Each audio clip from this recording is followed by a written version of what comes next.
자, 오늘 성경 공부는 하나님의 자녀가, 신자가 성경을 알아야 할 이유, 왜 하나님의 말씀을 알아야 되는가, 예수 믿고 구원받는다는 단순 논리에서 벗어나서 성경을 알아야 할 이유, 하나님의 말씀을 배워야 할 이유에 대해서 공부하도록 하겠습니다.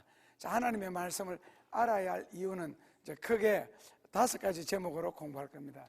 첫째로는요, 하나님의 말씀을 주신 목적 때문에, 그러니까 하나님이 성경을 우리에게 왜 주셨느냐, 성경을 주신 목적이 있기 때문에, 그래서 성경을 아셔야 됩니다.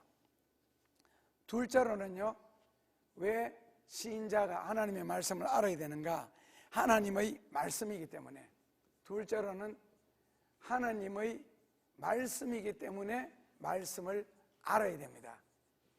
하나님의 말씀이기 때문에 말씀은 반드시 배우셔야 됩니다. 아셔야 되고. 셋째로는요, 성경을 통하여, 즉 하나님의 말씀이죠. 성경을 통하여 하나님의 뜻을 알 수가 있기 때문에 그렇습니다. 성경을 통하여 하나님의 뜻을 알 수가 있고 하나님이 원하시는 것이 무엇인지를 알 수가 있기 때문이에요. 그래서 성경은 꼭 배우셔야 됩니다. 알아도 되고 몰라도 될 그런 책이 아니라는 뜻이죠. 자, 넷째로는요, 성경만이 인생의 본질을 가르쳐 주기 때문에 그렇습니다. 성경만이 인생의 본질을 가르쳐 주기 때문에 그렇습니다. 인생의 본질을 가르쳐 주기 때문에. 물론 여기에서 말하는 인생의 본질은 이제 철학에서는 아주 목숨을 거는 진리입니다. 사람이 어디에서 왔는가, 왜 사는가, 사는 이유는 무엇인가, 그리고 어디로 가는가. 성경에는 여기에 대해서 굉장히 명확한 대답이 있는데, 철학에서는, 일반 자연 종교에서는 이걸 찾기 위해서 원래 종교라는 게 있거든요. 그래서 인생의 본질을 가르쳐 주기 때문에 성경은 반드시 배우셔야 되고, 마지막으로는 왜 성경을 알아야 되고 배워야 되는가. 죽고 난 뒤에, 우리가 내세라 그러죠.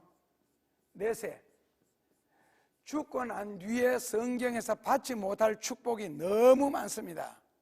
죽은 이후에, 사후의 세계에서 받지 못할 것, 체험하지 못할 것, 누리지 못할 것. 그러니까 하나님이 신자로 하여금 세상에 사는 동안에만 누려야 할 복들, 체험해야 할 기적들, 그런 것이 기록되어 있기 때문에 그렇습니다. 그래서 내세에 필요 없는 것 말고 내세에 체험하지 못할, 그러니까 다른 말로 바꾸면요, 금세 이 세상에 사는 동안 필요한 축복, 사는 동안 필요한 은혜가 있기 때문에 그렇습니다. 예를 들어서 천국 가가지고 주여 병을 고쳐 주옵소서, 뭐 물질 축복해 주옵소서, 마음의 평안함을 주옵소서, 죄를 용서하여 주옵소서, 웃기잖아요. 그거 이미 천국에 들어갔는데. 그 천국에는 물질 축복이니 몸의 건강이니 마음의 평강이니 죄 용서는 이런 게 필요가 없거든요. 그런데 성경에는요 80% 이상이 그런 것으로 구성되어 있습니다. 그래서 세상에 사는 동안 성경을 깨닫고 배워서 세상에 사는 동안 누려야 하기 때문에 성경은 반드시 배우셔야 됩니다. 그래서 말씀을 알아야 할 이유, 말씀을 공부해야 할 이유를 이 5가지 각도에서 지금부터 하나씩 공부하도록 그렇게 하겠습니다. 첫째로는요, 하나님이 우리에게 성경을 주신 목적이 무엇인가. 첫째로는 성경을 주신 목적.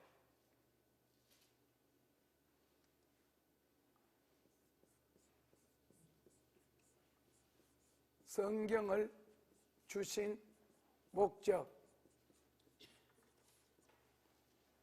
첫째로는 하나님의 말씀을 순종해야 할 이유가요, 하나님이 우리에게 성경을 주신 목적이 있기 때문에 그렇습니다.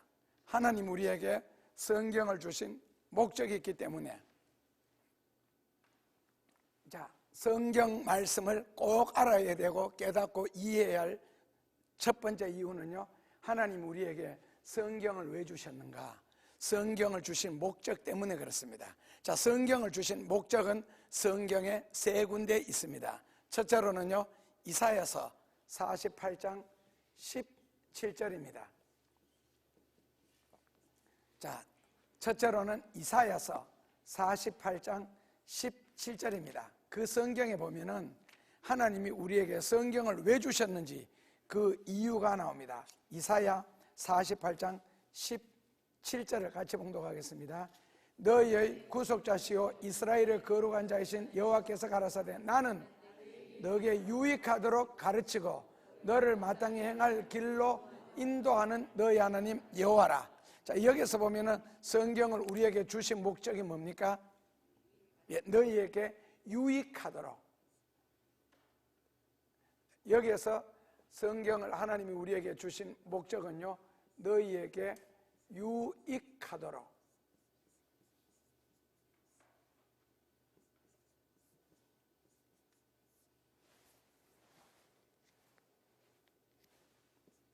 너희에게 유익하도록 성경을 우리에게 주신다 그랬습니다. 너희에게 유익하도록. 그렇다면 유익하도록이 무엇이냐 그랬을 때, 유익이라는 것은요, 우리말로 바꾸면은 그냥 prosperity, 복이라는 뜻입니다. 그냥요. 유익이라는 것은 우리말로 해석하면 복이라는 뜻입니다. 유익하도록. 그래서 하나님께서 이사야서 48장 17절 내가 너에게 유익하게 하기 위해서, 즉 다른 말로 바꾸면요, 복을 주시기 위해서 성경을 주셨다는 거예요. 복을 주시려고. 그래서 복을 주시려고 성경을 주셨다는 이 말씀 뜻은 진리 밖에서, 다른 말 이제 해석을 하면 그렇습니다. 진리 밖에서, 혹은요 다른 말로 바꾸면요, 하나님의 뜻에 반대되는, 즉 하나님의 뜻에 반하는 거죠. 여기에서는 절대로 복이 없다. 즉 진리 밖에 머무는 자나 하나님의 뜻에 어긋나는 것, 반대되게 사는 자에게는 절대로 복이 없다는 걸 가르쳐 주시려고 그래서 성경을 주셨답니다. 왜냐하면 이 배경이 이사야잖아요. 우상숭배 많이 할 때. 그래서 꼭 하나님 안에서, 진리 안에서, 말씀 안에서만 하나님의 복을 받을 수가 있다. 그래서 이 말씀을 너희에게 주신 것은 너희로 유익하게 가르치려고 말씀을 주셨고, 그 다음에 둘째로는요, 유익하게 하려고 우리에게 말씀을 주셨고, 이건 첫째고, 그 다음에 둘째로는요, 마땅히 행할 길을 가르치려고, 마땅히 행할 길을 가르치려고 너희에게 성경을 주셨다는 겁니다. 마땅히 행할 길을 너희에게 가르치려고. 그렇다면 마땅히 행할 길이 어디에 기록되어 있느냐? 물론 성경에 기록되어 있는데 이걸 함축해서 기록해 놓은 것이 잠언 1장 2절에서 6절에 기록되어 있습니다. 잠언 1장 2절에서 6절에 기록되어 있습니다. 복잡하니까 한번 읽고만 넘어갑시다. 어떤 말씀이 기록되어 있는지. 잠언 1장 2절에서 6절입니다. 같이 봉독하시면요, 이는 지혜와 훈계를 알게 하며 명철의 말씀을 깨닫게 하며 지혜롭게 의롭게 공평하게 정직하게 행할 일에 대하여 훈계를 받게 하며 어리석은 자로 슬기롭게 하며 젊은 자에게 지식과 근신을 주기 위한 것이니 지혜 있는 자는 듣고 학식이 더할 것이요 명철한 자는 묘력을 얻을 것이라. 잠언과 비유와 지혜 있는 자의 말과 그 오묘한 말을 깨달으라. 그리고는 7절에 결론을 맺어놨죠. 여호와를 경외하는 것이 지식의 근본이다. 하나님을 경외하는 것이 지식의 근본이다. 그래서 거기 보면은 66권 성경을 주신 이유를, 목적을 함축해서 1장 2절에서 6절까지 기록하고 있습니다. 마땅히 행할 길을 너희에게 가르치기 위하여. 인생에 사는 방법이라는 뜻입니다. 마땅히 행할 길, 반드시 살아야 할 길, 반드시 이렇게 행동해야 하는 방법, 반드시 이런 식의 의식구조, 사고방식, 행동, 양식을 가져야 되는 것, 그만큼 중요하다는 겁니다. 그래서 이 진리 밖에서, 즉 성경적인 사고방식, 성경적인 의식구조, 성경적인 삶의 방식을 선택하지 아니하면 뭐가 절대 없다? 예, 복이 절대 없다는 겁니다. 그래서 진리 밖에서나 하나님의 뜻에 반대하거나 아니면은 다른 말로 바꾸면은 다른 신을 믿어서는 절대로 인생에 진정한 복을 주지 않는다. 그래서 집에 우한 같은 것이 닥쳐서 예수를 안 믿는 사람은 점하잖아요. 그러니까 심한 우한이 닥치면요 구슬해요. 자, 만약에 뭐 집에 누가 그냥 미쳤다 치자, 그러면은 그러니까 점하거나 아니면은 굿하면은 낫는 경우가 있죠. 그 문제 저는 많이 봤습니다. 어렸을 때 나아요. 근데 진짜 나아요? 진짜 예를 들어 귀신 들어갔다 그러면 귀신이 와서 귀신을 쫓아내요. 그럼 그 병이 낫겠어요, 안 낫겠어요? 나아요, 안 나아요? 잠시 나았습니다. 나았습니다. 그게 이제 좋은 대답 하셨는데 잠시 나았습니다. 그러면 왜 확실하게 성경처럼 깨끗하게 분명하게 후유증이 없이 깨끗하게 안 낫겠어요? 예? 귀신이 귀신을 쫓아냈잖아요. 그러면 귀신이 귀신을 쫓아낼 수 있어요, 없어요? 있습니다. 그러니까 우리 기독교에서도 영역 문제가 나오잖아요. 영역 문제요. 마찬가지로 귀신도 영역입니다. 귀신은 영역이죠. 그 에어리어라는 뜻이 아니고 스피리추얼 파워예요. 있는데 귀신들로 표현하면은, 군대로 비유하면은 뭐 계급이라는 게 있잖아요. 그러니까 만약에 지금 귀신 들어가서 정신 이상이 됐거나 삶에 문제가 생겼을 때, 예를 들어서 그렇습니다. 군대 계급을 하면은 만약에 한 하사 계급 정도 귀신이 들어갔다. 그러면은 굿하는 사람이나 점하는 사람은 누가 와야 돼요? 병장 계급 정도 만약에 귀신의 능력을 받은 사람이 왔다. 그럼 쫓아내면 뭐라 그러겠어요? 네 누구 해버려요. 그러니까 영적인 은혜도 마찬가지고, 그러니까 그 귀신보다가 더 큰 능력, 그러니까 뭐 장교 귀신 있잖아요. 예를 들어 위관급. 그럼 야 나가 명령하면 따르죠. 그 대신에 그 작은 귀신을 쫓아내는 대신에 쫓아낸 귀신이 다시 그 사람이 계속 주인 노릇하겠죠. 근데 이건 이제 잠깐 나는 거예요. 그 어느 정도 세월이 흐르다 보면은 이 귀신이 또 역사를 하겠죠. 그러면 또 미치겠죠. 그 다음에 요번엔 누가 와야 돼요?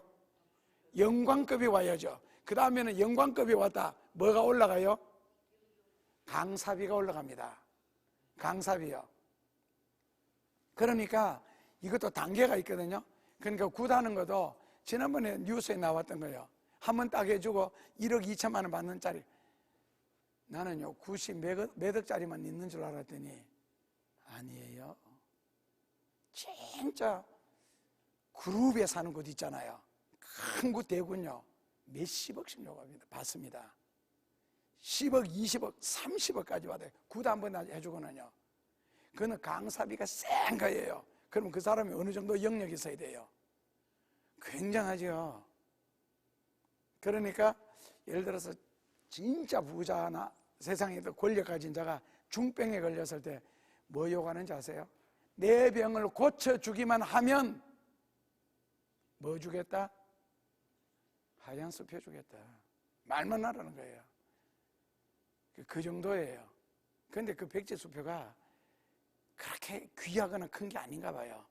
우리나라가 2002년 월드컵 끝나고 난 뒤에 그 히딩크 그 감독입니까? 그 사람 잡기 위해서 뭐 내밀었어요? 됩니다. 그러니까 그 다음에는 영광급 오죠. 그 다음에는 장군급이 오겠죠. 그 다음에는 원수급. 갈수록요 굉장히 더 세집니다. 결국에는요 요한복음 10장 내가 온 것은 나의 양들로 하여금 생명을 얻게 하고 마귀가 오는 것은 거짓말하고 죽이고 멸망시키라. 이거 성경 요한복음 몇 장이었어요? 10장? 10장 10절. 요한복음 10장 10절요. 마귀가 오는 것은 너희를 죽이고 멸망시키라는 것이요 내가 오는 것은 나의 양들로 하여금 생명을 얻게 하고 풍성히 얻게 하려 하심이니라. 요한복음 10장 10절이에요. 그래서 귀신으로부터 도움을 받거나 뭐 문제 해결되죠. 그는 문제 해결된 게 아니에요. 점점 더 큰 귀신이 붙습니다. 그래서 영역 문제가 있는 것처럼 귀신의 세계도 마찬가지입니다. 그래서 다른 신을 통해서는, 즉 우상을 통해서는, 마귀를 통해서, 귀신을 통해서는 절대로 복을 누리는 복을 주는 게 아니라는 겁니다. 자, 성경을 우리에게 주신 첫째 목적은요, 뭐하게 하려고? 유익하게 하려고. 둘째로는 마땅히 인생이 살아가는 방법을 가르쳐 주시려고 그렇게 주신 자입니다. 자, 둘째로는 하나님이 성경을 우리에게 주신 목적이 무엇인가? 에레미야 42장 3절입니다. 둘째로는 에레미야 42장 3절입니다. 성경을 우리에게 주신 목적요. 에레미야 42장 3절 같이 봉독하겠습니다. 당신의 하나님 여호와께서 우리의 마땅히 갈 길과 할 일을 보이시기를 원하노라. 자, 성경을 우리에게 주신 목적이 뭐라고요? 예, 마땅히, 당연히, 반드시 뭐라고요? 갈 길과 할 일을 위하여서 성경을 우리에게 주셨다는 겁니다. 마땅히 갈 길과 할 일을 위해서. 그렇다면 이게 무슨 시대예요? 에레미야 시대죠. 그렇다면 도대체 어디 가는데요? 가나안에 우리가 남아있는 게 하나님의 뜻인지, 애굽으로 가는 게 하나님의 뜻인지. 그러니까 애굽으로 갈까요? 가나안에 남아있을까요? 그거에 갈 길이라는 말은요, 애굽에 가서 사는 게 하나님이 원하시는 건지, 지금 기근이 닥치고 힘드니까, 아니면은 그대로 가나안에 눌러 앉아야 되는지. 그래서 그것을 가르쳐 달라는 거예요. 그러니까 다시 말하면은 우리가 이 세상에 사는 동안 삶의 방도라는 거 있잖아요. 살아가는 방법요. 그러니까 심지어 사울 왕 같은 경우에는 당나귀를 잃어버렸죠. 그랬을 때 뭐라고 했어요? 당나귀를 잃어버리고 난 뒤에 주변에 선지자가 없느냐? 선지자에게 가서 물어보자. 그러니까 당나귀를 잃어버렸다는 것은 지극히 작은 인생의 문제잖아요. 당나귀를 키우는 사람에게 당나귀는 크겠죠. 근데 우리가 객관적으로 볼 때는 그거 한 마리 잃어버린다고 뭐 이 정도거든요. 그럼에도 불구하고 본인은 큰 거예요. 그래서 누구한테 물어보자? 선지자한테 물어보자. 이게 선지자한테 물어야 될 일이에요? 종놈들 풀어서 찾아야 될 일이에요? 그런데 왜 선지자한테 물어보자 했겠어요? 자, 종들을 풀어가지고 사울이 나중에 왕이 되고 그 집 굉장히 부자잖아요. 종들을 풀어서 당나귀를 찾을 생각 안 하고 딱 종 한 놈만 데리고 나와서 이 주변에 이 근처에 선지자가 없느냐? 선지자한테 찾아가는 시간에 당나귀 찾는 게 낫습니다. 우리도 어릴 때 소 많이 잃어버렸어요. 왜냐하면 오후 1시나 2시쯤 돼가 동네 친구들 모여서 소를 몰고 이제 소를 타고 가요. 산에까지. 소 타고 여름에 얇은 옷 입잖아요. 소 많이 타면 엉덩이에 빨개지면 소털 다 묻어가지고. 그러면 산 입구에 가서 이까리 그걸 뿔에다 감아가지고 산에다가 풀어요. 근데 목에는 절대로 감으면 안 되겠더라고. 소가 그거다 하면 이게 걸려가지고 그냥 언덕에 떨어진 일이 있어. 그래서 꼭 뿔에다가 감아가지고 산에 풀어놓으면 소들이 더울 때는 풀 안 먹어. 저거 더울 때 헐떡거리면서 쉬다가 해가 질라 그러면 그때부터 얼마나 열심히 뜯어 먹는지 몰라요. 그때는 막 잡아당겨도 안 가요. 근데 간혹 풀 뜯으면서 가만히 썩어 뜯어 먹는 게 아니잖아요. 온 산을 헤매니까. 그리고 우리는 이제 놀고 뭐 전쟁놀이 한다든지 농사 짓는 밭에 가서 뭐 콩, 밀, 고구마, 감자 이런 것을 우리가 수확을 해가지고 이제 아니요. 그냥 착하게 불에 구워서 먹고 목욕하고 해질머리로 소를 찾거든요. 없어요. 소가 똑같이 우리가 풀어놓은 소가 단체로 움직이면 산 밑에서 다 보여요. 소 움직이는 거. 한 마리씩 없어져요. 그러면 같이 다 소를 한 곳에 모아놓고 한 명 지키고 그 다음에 다 산에 흩어져서 소를 찾아요. 그래서 소를 풀 때는 소에는 꼭 목에다가 종을 달아줘요. 움직이면 딸랑딸랑딸랑 소리 나다. 그래 그거 듣고 찾아가게. 찾는 게 빠릅니다. 그런데 사울은 왜 선지자를 찾았겠어요? 아시는 분 계셔요? 사울이 선지자를 찾은 이유, 이건 여러분들도 마찬가지라야 됩니다. 선지자의 능력 때문에. 더 가까운 대답이 있는데, 예? 맞습니다. 이게 신자의 삶이기 때문에 그렇습니다. 그래서 하나님을 믿는 백성은, 하나님의 자녀는 어떤 일이 생겨도 뭐라고요? 선지자를 찾는 것이 예입니다. 그래 가서 어떻게 해요? 기도받고 그 다음에 찾으러 나서는 거예요. 무슨 일을 하든지 먼저, 우리 요즘 용어로 바꾸면 예배를 드린다잖아요. 옛날에는 기도받는 거예요. 가서 기도받고, 기도받는다고 더 잘 찾고 기도 안 받는다고 더 잘 못 찾느냐, 그건 아닐 거예요. 그러나 하나님이 하여튼 그렇게 인도해 주시겠죠. 기도를 했으니까. 그리고 그렇게 믿고 사는 게 이스라엘 백성들의 삶이에요. 중심은 철저하게 뭐예요? 성전 중심에 어떤 일이 생겨도 선지자한테 가서 묻는다. 그래서 선지자를 신뢰하라. 그래야만 너가 형통하리라는 이런 말씀까지 나오는 거예요. 역대하 20장 20절에. 그래서 선지자를 신뢰하라. 당나귀 한 마리 잃어버려도, 그러니까 삶에 어떠한 문제가 생길지라도 삶의 방도, 살아가는 방법, 도자 이렇게 쓰기도 하고 이렇게 쓰기도 합니다. 뜻은 같아요. 이 방도나 이 방도나. 그러니까 어떤 문제, 이거는 방법적인 문제고 이거는 살아가는 길 이야기고 그렇습니다. 꼭 한자를 따진다면. 그러니까 삶에 문제가 생겼을 때는 반드시 성경적으로 해결할 수 있는 방법을 주십시오 라는 의미에서 누구를 찾아간다고요? 선지자를 찾아가는 겁니다. 그래서 혼자 끙끙 앓는 것은 일반 사람이 굉장히 착하다, 선지자에게 부담 안 주려고. 2번 바보다. 아셨죠? 성경적으로는 하나님의 자녀이기 때문에 하나님의 종을 찾아가서 기도를 받는 거. 그러니까 아파도, 물론 수술할 병은 병원에 가야 되고 약을 먹어야 할 병이라면 약국에 가셔야죠. 진단받은 후에. 그러나 뭐부터? 기도부터 받는다. 이게 하나님의 자녀로서의 뭐라고요? 삶의 방법입니다. 아셨죠? 그래서 삶의 방도를 가르쳐 달라는 거예요. 해결 방법을 가르쳐 달라는 겁니다. 그렇다면 왜 찾아가요? 답요? 성경에는 모든 삶의 문제에 대한 뭐가 있기 때문에, 답이 있기 때문에 그렇습니다. 성경에는. 그래서 이사야서 34장 16절 중간 이하부터 한번 읽어보시면요, 이사야서 34장 16절입니다. 너희는 여호와의 책을, 성경을 자세히 읽어보라.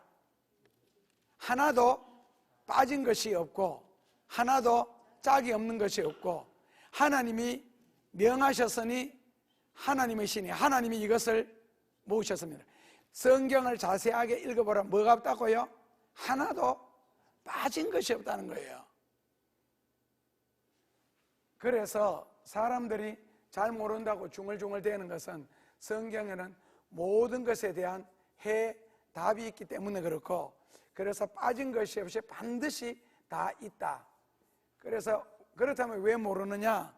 마가복음 12장 24절에 너희가 하나님의 능력도 성경도 알지 못하기 때문에 misunderstanding을 한다는 겁니다. 오해한다는 거예요. 하나님의 능력도 성경도 알지 못하기 때문에, 마가복음 12장 24절에 결국 성경에는 모든 삶에 대한 뭐가 있다? 답이 다 있다는 겁니다. 그런데 우리가 그 답을 찾지 못하는 것은요, 첫째로는요, 몰라서. 마가복음 12장 24절에 몰라서. 그리고 찾아도 안 되는 것은요, 하나님의 능력을 믿지 않아서. 두 가지입니다. 아셨죠? 첫째로는요, 몰라서. 둘째로는 하나님의 능력을 믿지 않아서. 알고 믿으면 된다는 뜻입니다. 알고 믿으면. 그래서 선지자를 찾아가는 겁니다. 자, 그 다음에는 똑같은 성경 구절을 찾아서, 근데 여러분들이 찾아서 응답받는 것하고 선지자가 가르쳐줘서 응답받는 것에는 1번 똑같다, 2번 차이가 있다. 자, 예를 들어서 똑같이 창세기 1장 1절에서 인생에 대한 문제를, 답을 여기서 찾는다라고 가정을 했을 때에 여러분들도 창세기 1장 1절에서 답을 찾아서, 그러면 선지자를 찾아갔는데도 내하고 똑같이 창세기 1장 1절이란 거예요. 자, 그렇다면은 안 가도 될 뻔했는데 갔다. 기도 받는 거 제외하고도. 그 다음에는 그러나 다를 것이다. 같아요, 달라요? 예? 똑같은 성경 창세기 1장 1절인데, 그러면 창세기 1장 1절 하지 말고 잠언 16장 3절 합시다. 너희 모든 염려를 주께 맡겨라. 그래야면 주께서 이루신다. 자, 똑같이 너무 걱정 근심이 심해서 너희 모든 염려를 주께 맡겨라. 만약에 잠언 16장 3절에서 답을 찾든지 베드로전서 5장 7절에 너희 모든 염려를 주께 맡겨라. 여기는 너희 모든 삶의 염려를 주께 맡겨라. 문제를 맡겨라. 똑같이 찾았을 때 내가 걱정 근심에 막 머리가 터질 정도로 아팠다, 괴로웠다. 그런데 이 성경 구절이 떠올랐어요. 그때하고 막상 선지자에게 상담하러 갔는데 목회자에게 똑같은 성경 구절을 냈어요. 같아요, 달라요? 같아요, 달라요? 성경 말씀이 같은데 뭐가 달라요? 풀이가 다르다. 풀이가 다르면 뭐가 다르겠어요? 예, 이거 다릅니다. 만약에 지금 여러분들의 해석처럼 풀이가 다르다면 그 풀이는 이해를 시키는데 다를 겁니다. 정확하게. 그러니까 똑같이 우리가 성경을 배우면서도 누가 가르쳤냐에 따라서 또 확 달라지거든요. 그러니까 정확하게 이해를 시켜주면 거기에 답이 돼요. 그래서 유대인들은 성경을, 우리가 읽고 있는 그 성경, 그 사람들도 가지고 있죠. 물론 외경, 외전, 위경까지 있으니까. 근데 같은 성경이라 할지라도, 똑같은 구약 성경을 가지고 있다 할지라도 유대인들은요, 랍비가 풀어주지 않는 성경은 안 믿습니다. 불신한다는 뜻이 아니고 생활 속에 못 받아들여요. 왜요? 읽어도 모르기 때문에. 그래서 누가 나타났어요? 최초로 성경 해석한 사람, 석자짜리 예스라가 나타나서 성경을 풀어주기 시작한 거예요. 그러니까 풀어주니까 이해가 되는 거예요. 이해가 되니까 순종이 되는 거예요. 안 그러면요, 막연한 순종이에요. 막연하게 된다고요. 그래서 정확하게 이해를 해서 바르게 순종하기 위해서는 같은 구절도 다릅니다. 그러니까 이제 우리나라에서는, 외국에서는 그런 거 없거든요. 그러니까 한국에서는 송구 영신 예배 드릴 때 올해의 말씀 뽑자해서 한 구절씩 뽑잖아요. 뽑아가지고도 예를 들어가 여러분들이 뽑았을 때 여러분들이 읽고 해석하는 것하고 예를 들어서 딱 해석해 줄 때고 확 달라지거든요. 어떤 사람 너무 좋은 구절을 뽑아서 근데 막 우는 거예요. 잘못 뽑았다고. 너무 본인한테 딱 맞는 구절을 뽑았고 너무 좋은 구절을 뽑았는데 잘못 뽑았다고 새로 뽑겠다는 건, 또 새로 뽑는 거는 또 뭐가? 막 우는 거예요. 막 울어.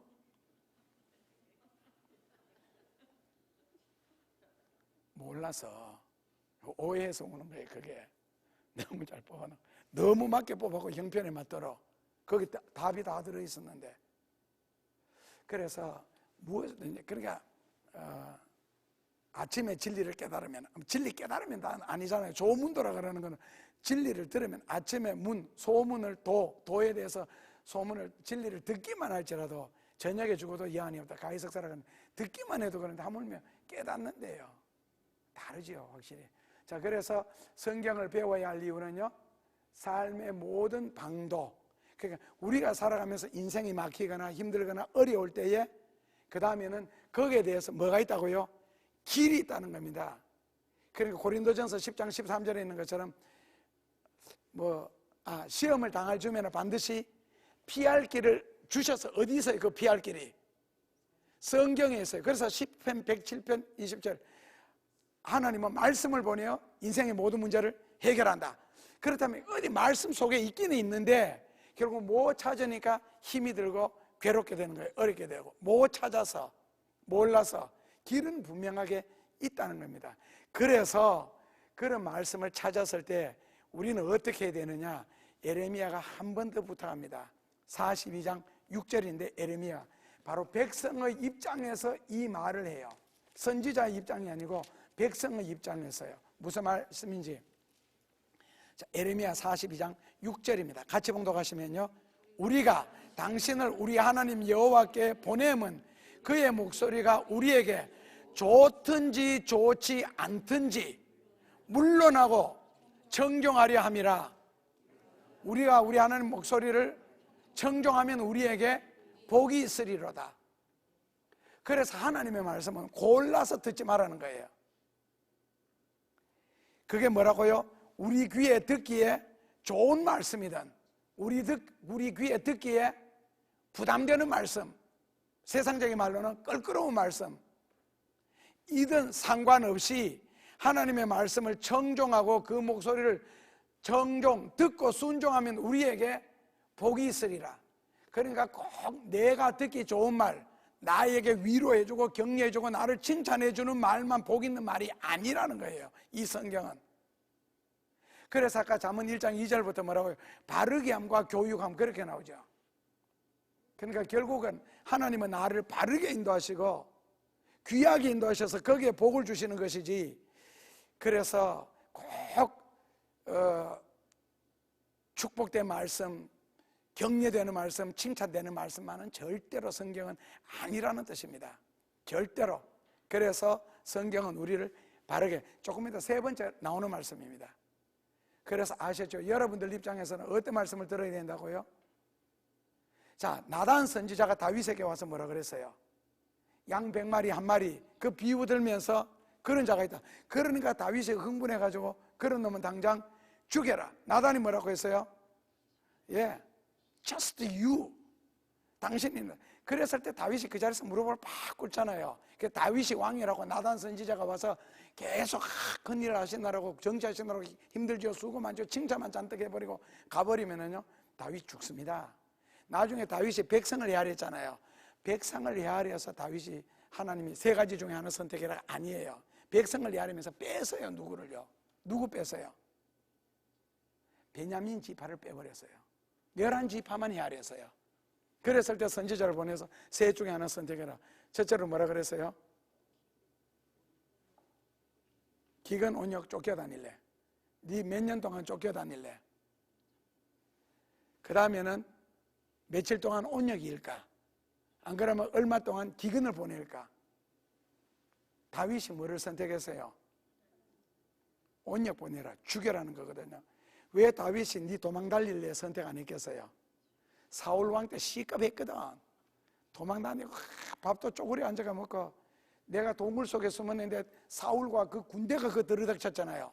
그러니까 거미줄 보고 그 다윗이 거기서 살아는, 그 다윗은 쫓겨다니는 거, 질색. 그 다음에는 굶는 거. 나 이거 진짜 못하겠다. 사울한테 쫓겨다니면서 무지 굶었거든요. 그래서 온역을 내려가 사람 죽여라는 거는 자기는 안 죽잖아요. 그래서 온역을 선택했는데 예루살렘에서부터 시작해서 지방에 이르기까지 몇 명 죽였어요. 수만 명씩, 나중에 7만 명씩 막 죽여나가는 거 보고 다윗이 막 회개를 하잖아요. 잘못했다고.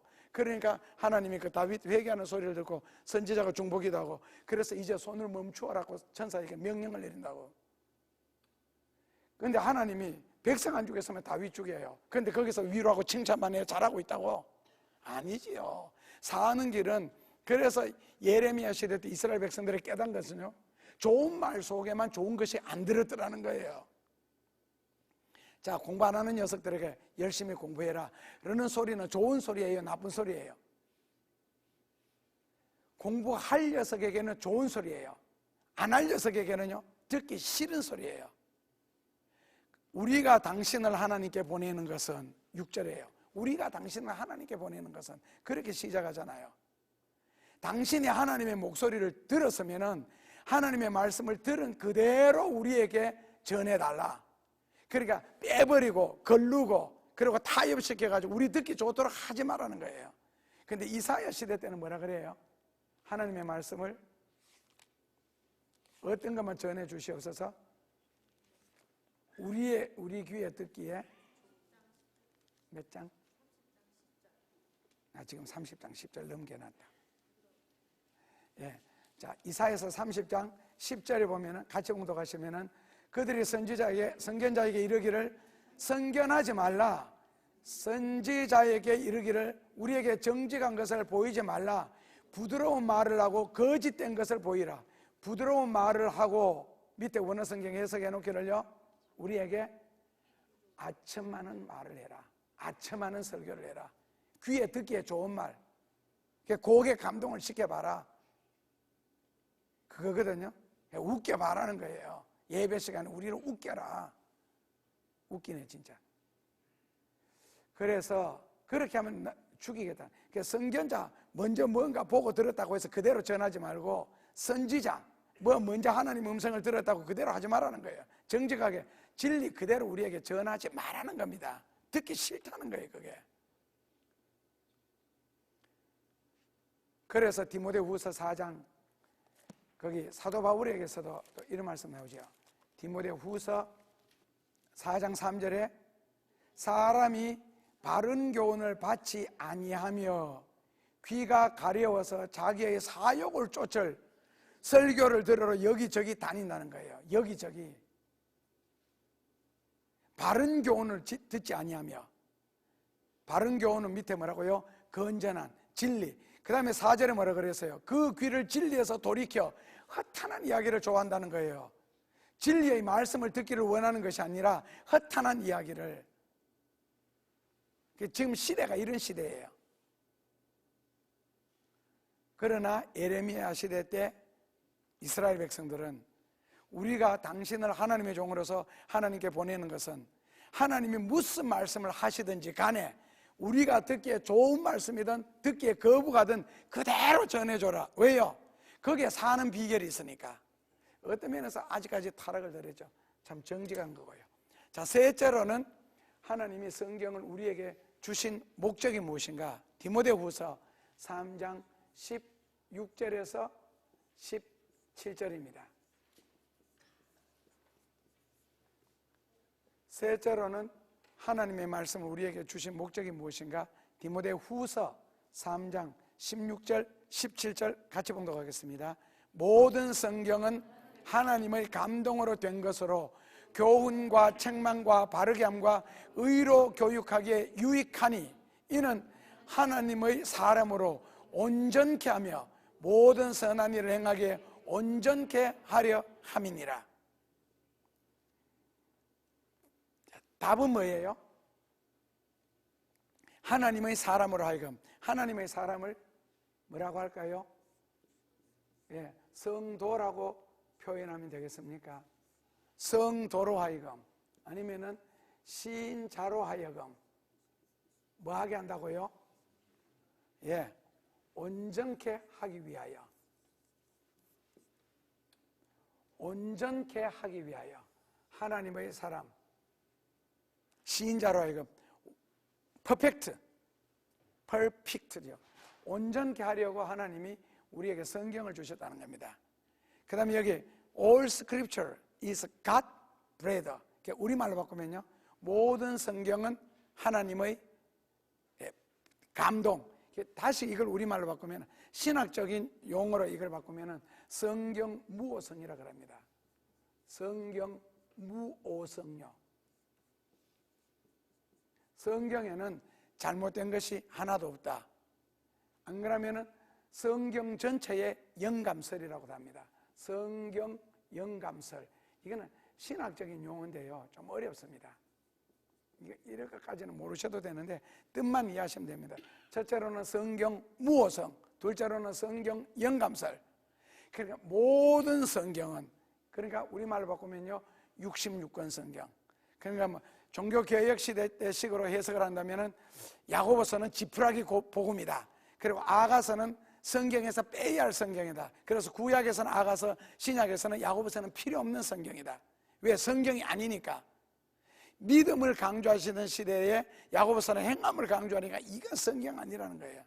그리고 아가서는 솔로몬하고 술람미 여인의 연애시지 그게 무슨 성경이냐 이렇게 했는데, 만약에 아가서를 빼버리면 하나님과 인간, 성경에는 하나님을 아버지로, 남편으로, 예수님을 구주와 주님으로, 목자로, 신랑으로 온갖 비유 다 나오는데 아가서처럼 신과 인간을 그렇게 가깝게 맺어주는 성경 자체가 없습니다. 아가서를 통해서 정말 하나님의 사랑, 하나님의 은혜가 우리에게 얼마나 지극하다는 거. 그리고 만약에 야고보서 빼버리면요 성경은 절반입니다. 그만큼 중요한 건데, 그래서 all scripture, 모든 성경은, 모든 성경에는 뭐가 없다고요? 잘못 오자, 무어성, 잘못된 게 전혀 없고 모든 성경은 하나님의 감동으로 주신 것이다. 다시 말해 모든 성경은 하나님의 말씀이라는 뜻입니다. 그렇다면 이 성경을 우리에게 주신 것은요, 신자로 하여금, 성도로 하여금 뭐하게 하기 위해서? 퍼펙트하기 위하여서, 퍼펙트하기 위해서 우리에게 주셨는데, 첫째로는 어떤 방법으로? 첫째로는요, 교훈과,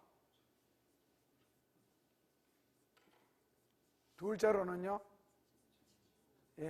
둘째로는 책망과,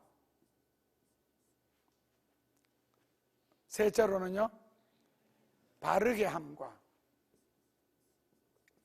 셋째로는 바르게 함과, 넷째로는요, 의로 교육하기에, 의로 교육하기에.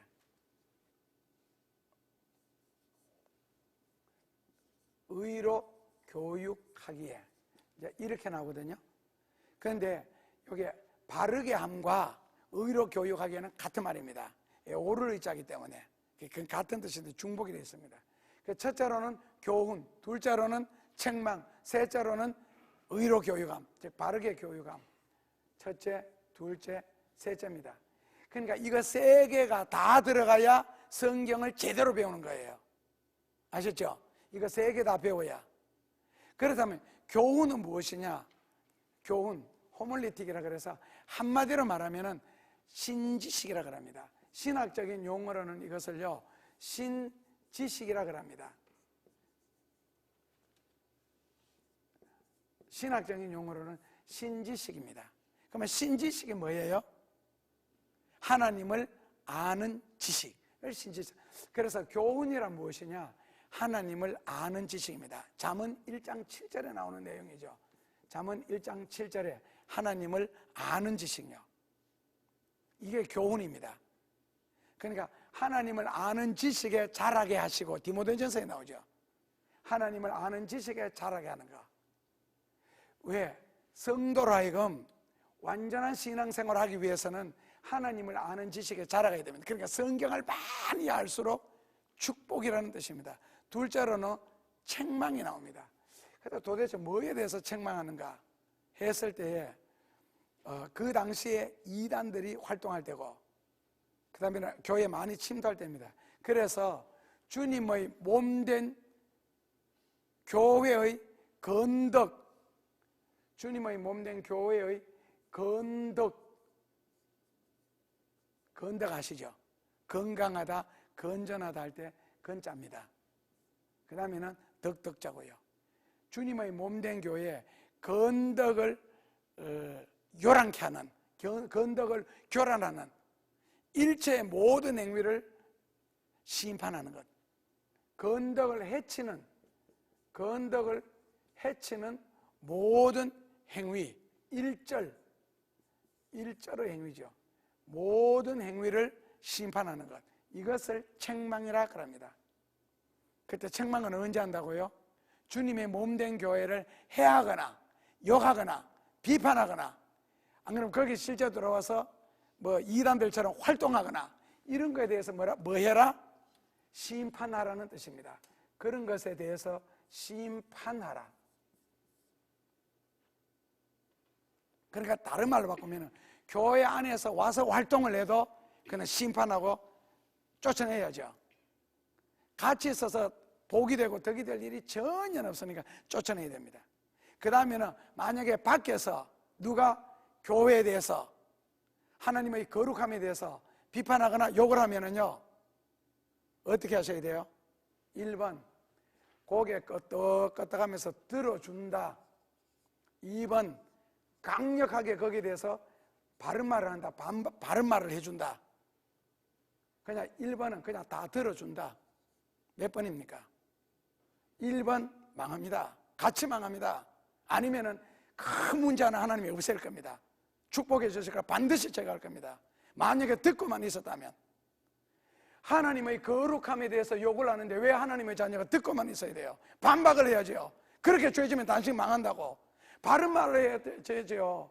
왜냐하면 교훈과 책망, 아까 계속 나왔잖아요. 성경에 삶의 방법 같은 거. 그거 왜 듣고 앉아서 책망을 해야지. 당신이 이래가지고 성경 그런 식으로 배웠느냐고.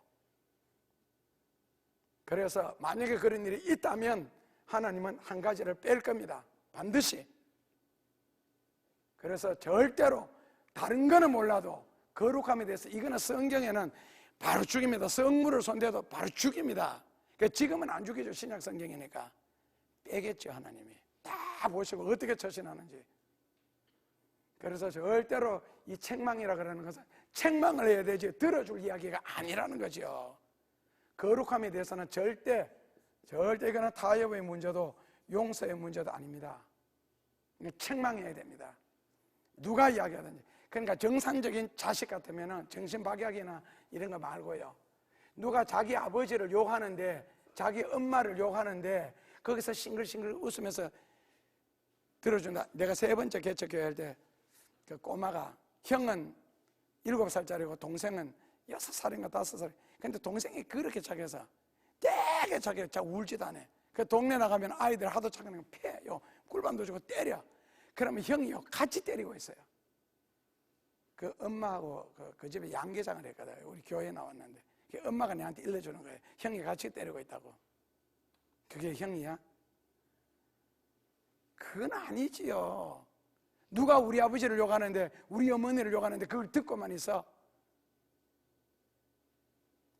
이런 거는 하나님이 보시고 처리하실 겁니다. 반드시. 절대 이 교회에 대해서 거룩함에 대해서는 절대 용서가 안 됩니다. 하나님의 성경을 우리에게 주신 목적 중에 성도의 삶을 온전케 하기 위해서 이 반드시 교훈과 책망과 바르게 함, 그러니까 잘못된 거는 고쳐야 되지 그냥 가서 복 받을 일은 아니라는 뜻입니다. 그래서 바르게 함, 이게 무슨 뜻이냐면은 신자들의 생활을 교정해라는 뜻입니다. 신자들의 생활을 교정해라.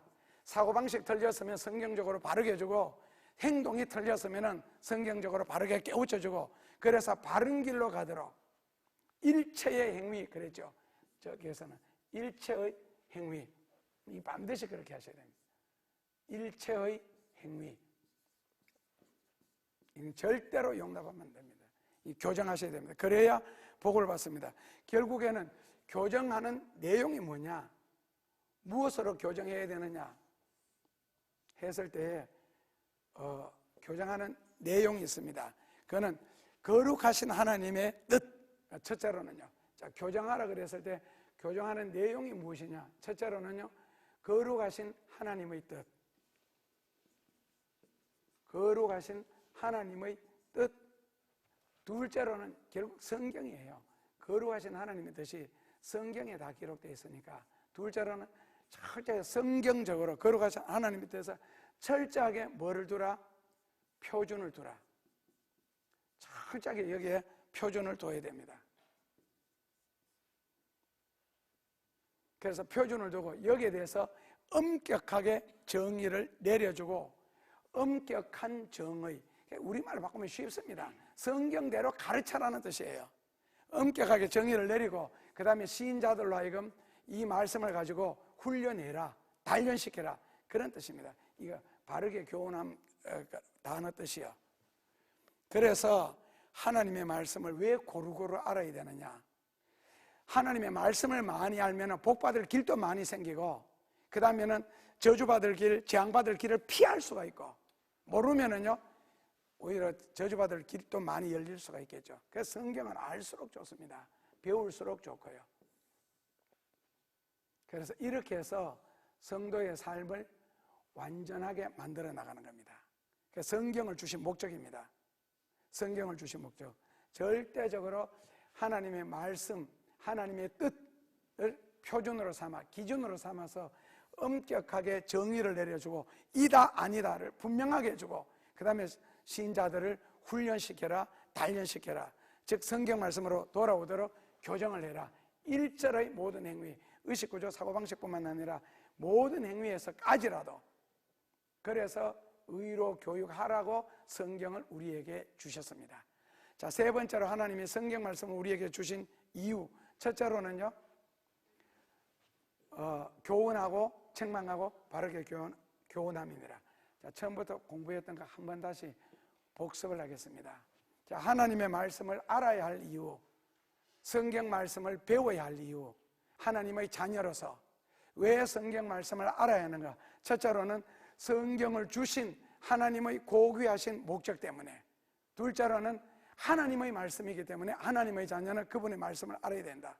셋째로 성경을 통하여서 하나님의 뜻을 알 수가 있기 때문에, 넷째로는 인생의 본질을 가르쳐 주기 때문에, 다섯째로는 내세에 하늘나라에 가서 체험하지 못할 수많은 축복과 은혜, 이 땅 위에 사는 동안 누려야 할 은혜와 축복이 있기 때문에, 그래서 지금 성경을 배우셔야 됩니다. 자, 그 중에서 첫째로는 성경을 우리에게 주신 목적이 무엇인가? 첫째로는 성경을 우리에게 주신 목적은 이사야서 48장 17절에 우리로 하여금 유익하게 하시려고 성경을 주셨고, 둘째로는 마땅히 인생을 살아가는 방법을 가르쳐 주시려고 성경을 우리에게 주셨다. 결국 유익하게 하기 위해서 주신 것은 진리 밖에서는, 하나님의 뜻에 어긋나는 것은 성경에 어긋나는 것이죠. 진리 밖에서는 어긋나는 것, 그리고 다른 신을 통해서는 절대로 복을 받을 수 없다는 것을 가르쳐 주시기 위해서 성경을 우리에게 주셨고, 그 다음에 둘째로는 예레미야 42장 3절에 성경을 우리에게 주신 이유가 뭐냐? 갈 길과 할 일을 깨우쳐 주시려고. 그래서 심지어 사울은 당나귀 한 마리를 잃어버려서도 선지자를 찾아가서 기도를 받는 것은 하나님의 자녀가 하나님의 종을 의지해야지 여기저기 봉투 들고 다니는 것 아니고, 하나님이 그 목자에게 그 영혼을 맡겼을 때는 거기에 이유가 있다는 거죠. 그러니까 다른 곳에 가서는요, 상담을 해도 올바르게 나오지 않습니다. 나를 모르기 때문에. 그래서 반드시 자기 선지자를 찾아가서, 아니면은 선지자를 찾아가서 묻는다. 그 당시에는 사무엘 혼자밖에 없었으니까요. 왜 선지자를 찾아가야 되느냐? 선지자를 통해서 인생의 방도를 얻을 수가 있기 때문에, 즉 삶의 길을, 해답이 있기 때문에. 그래서 그 해답은 결국에는 성경에서 나오는데, 성경을 모르게 되면 오해를 하게 된다. 그래서 여기서 빠지네. 그래서 6절에 우리가 당신을 하나님께 보낸 이유는요, 하나님으로부터 들려오는 모든 음성은 좋은 일이 말씀이든 은혜롭지 않은 말씀이든 거부감 말씀이든 부담되는 말씀이든 상관없이 우리에게 전해달라. 왜? 하나님의 말씀을 청종 듣고 순종하는 자는 복이 있으리로다. 그러니까 복이 있을 사람은 듣고 순종할 것이고, 망할 사람은 거부할 겁니다. 자, 그 다음에 셋째로는 성경을 우리에게 주신 목적이 무엇인가? 성도로 하여금, 신자로 하여금 완전하게 하게 하시려고. 그래서 모든 하나님의 말씀은요, 모든 all scripture, all bible은 God is God breather, 하나님의 영감으로 주어졌다. 감동으로. 그래서 하나님의 감동으로 성경을 우리에게 주신 이유가 무엇이냐? 다시 세 가지. 첫째로는 뭐 하기 위해서? 교훈 주시기 위해서. 둘째로는 책망하기 위해서. 셋째로는 바르게 의로 교육하기 위하여서. 교훈은 뭡니까?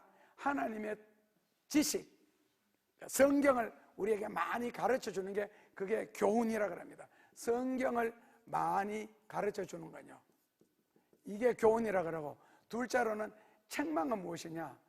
교회를 어지럽히는, 교회의 건덕을 세우는 일에, 그러니까 교회를 통해서 바른 신앙생활하는 일에 방해되는 모든 것은, 1절의 모든 것은 뭐라고요? 바르게 가르쳐라, 교정해라.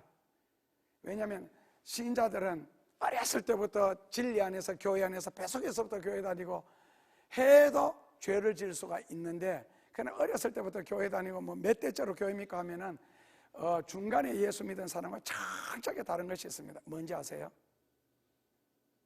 자, 윗때부터 예수를 믿었거나 어렸을 때부터 세상 물들기 전에 예수 믿은 사람과, 그 다음에는 세상 경험을 하고 예수 믿은 사람과 차이점이 뭐겠어요? 열심은 누가 더 있겠어요? 사도 바울, 아브라함, 이 신앙의 일대들이요 열심히 있습니다. 그러나 이삭 때 가면 벌써 조용해지죠. 왜? 첫 때이기 때문에 하나님이 체험을 많이 시켜주십니다. 이거 아니면 신앙 유지가 아니니까. 그래서 일대들 좋은 점은 열심, 그 다음에 그 체험, 이런 거는 굉장히 좋습니다. 그런데 2대, 3대, 4대 내려가죠. 체험 안 합니다. 왜? 그 정도로 열정적으로 안 믿습니다. 그 대신에 2대, 3대, 4대, 5대 내려가든지 아니면 어렸을 때부터 교회를 다녀서 성경을 보면 좋은 점은요, 사고방식, 의식구조가 확실히 다릅니다. 교회를 바라보는 시각, 교회를 바라보는 눈이 완전히 다릅니다. 중간에 믿은 사람들은 일단 세상적인 물이 그 속에 들어갔잖아요. 그러니까 교회 하는 모든 일도 행사도 일단은 세상적으로 먼저 생각합니다. 그러니까 어떤 행사를 할지라도 돈이 얼마나 드느냐, 다 그런 거는 절대로 아니고요. 그러나 교회도 사업이기 때문에 사업은 반드시 돈과 연결됩니다. 근데 이 사업적인 일이 있을 때에 그 다음에 무슨 문제가 연결되느냐, 사업, 그 다음에는 예를 들어 구체적으로 예를 들어서 뭐 행사를 한다 치자. 그 행사예요. 자, 행사를 했을 때 이건 뭐예요? 행사를 했을 때 이거는 반드시 뭐가 든다고요? 돈이 듭니다. 그러면은 행사를 했을 때 교회 모든 행사는 전도거든요. 이건 이제 복음 사업이라는 게 있어요. 그때 복음 사업의 목적은 뭐냐? 한 영혼에게라도 더 말씀을 들려주는 일입니다. 이걸 우리가 하나님의 사랑이라고 표현합니다. 그렇다 보면 사업하다 보면 돈이 교회에서 하는 거는 괜찮은데 회비로 살 경우가 문제가 생기죠. 회비로서. 그러니까 다 잘 살면 괜찮은데 말씀은 되게 듣고 싶은데 진짜 가난한 사람들은 가난해요. 그런데 돈이 없어서 만약에 참여할 수 없다. 이때는 돈 없으니까 오지 말아야 해야 되느냐? 돈 없어도 이사회처럼 값없이 와서 마셔라, 참석해라 해야 됩니까? 그럼 또 문제가 생기죠. 그러면 누구는 돈 내고 듣고 누구는 돈 안 내고 듣느냐? 그렇게 복잡해요. 그랬을 때에 선택을 뭐를 해야 되느냐? 복음을 들려주도록 만들어야 돼요. 왜? 하나님의 사랑이 이것이 돈보다 더 크기 때문에. 그렇다면 모자라는 것도 어떻게 하느냐? 다른 방법으로 충당시켜야죠. 그러니까 사업식으로 생각하면 이거 절대로 용납 안 해. 그러나 교회 시각에서는 이거 먼저 해야 돼. 돈이 없어도. 돈은 다른 방법으로 채워야 돼. 있는 사람이 채우든지 뭐 교회 예산을 좀 푼다든지 해서, 예산이란다, 헌금을 해서 들을 수 있도록. 그러니까 교회 모든 일은 복음을 들려주는 게 목적이지 돈이 들어간 사업이 문제가 아니라는 거예요. 이런 이제 의식구조의 차이. 그런데 나중에 믿어도 아브라함처럼 철저하게 사도 바울처럼 일대를 믿는데도 얼마나 하나님을 향한 철저하잖아요. 그렇게 된다면 이거는 진짜 금상첨화입니다. 더 이상 좋을 수가 없습니다. 그러나 대체로 그런 차이점이 있습니다. 교회에 일을 할 때 보면 이런 부분이 이제 다르게 나타나요. 그러면 누가 이겨요? 여기가 이기죠. 왜? 일단 돈 문제 갖고 하고 됐으니까. 그러니까 항상 빌리버의 말이 능력이 있는 거예요. 안드레처럼 오병이요, 이거는 지금 안 통합니다. 광야다, 돈 없다, 이게 맞는 거죠. 그런데 성경에는 신앙적으로 흘러가지 돈 가지고 하나님의 일이 좌초되는 일은 절대로 없어요. 예수님 감사합니다. 성경을 통하여 갈 길과 할 일을 가르쳐 주시고 잘못된 것이 있다면 주여 회개함으로써 주께 온전히 돌아가게 하시고 잘하는 것이 있다면 복을 받는 길로 계속 인도받게 하여 주옵소서. 하나님이 말씀하실 때 좋은 말씀이든 좋지 않은 말씀이든 우리에게 그대로 구하라. 말씀을 청종하는 자는 복이 있으리라 말씀하신 예수님, 복받을 길로 인도받게 하시고 아멘. 선한 길로 인도받게 하시고 아멘. 거룩함에 비난했다가 망하는 일 생기지 않도록 역사하여 주시고 그렇게 한 자가 있다면 반드시 문을 닫게 하소서. 아버지. 회개한다면 용서하소서. 예수님 이름으로 기도합니다. 아멘.